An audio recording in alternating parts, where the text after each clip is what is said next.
Hello everyone, ఈ వీడియోలో మనం అనా గుణింతము ఎలా రాయాలో నేర్చుకుందాం. ఇక్కడ నేను అనా రాశాను. ఇక్కడ గుణింతపు గుర్తులు. మొదటిగా నాకి తల కట్టిస్తే అన్నా, అన్నాకి దీర్ఘమిస్తే అన్నా.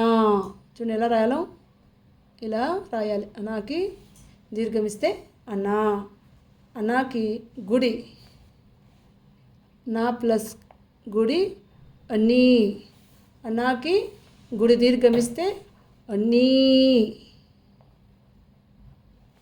అన్నాకి కొమ్మిస్తే ను. అన్నాకి కొమ్ము దీర్ఘమిస్తే ను. అన్నాకి సుడిస్తే నృ. అన్నాకి సుడి దీర్ఘమిస్తే ఒండ్రు. అన్నాకి ఎత్వమిస్తే నే. అన్నాకి ఏత్వమిస్తే అన్నే.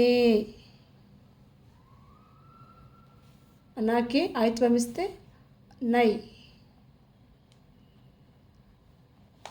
అన్నాకి ఓత్వమిస్తే నో. అన్నాకి ఓత్వమిస్తే నో. అన్నాకి ఔత్వమిస్తే నౌ. అన్నా పక్కన సున్నా రాస్తే నం. అన్నా పక్కన విసర్గ రాస్తే నహ. ఇవి అనా గుణింతం అండి. ఈ వీడియో కనుక మీకు నచ్చినట్లయితే please like, share and subscribe. Thank you.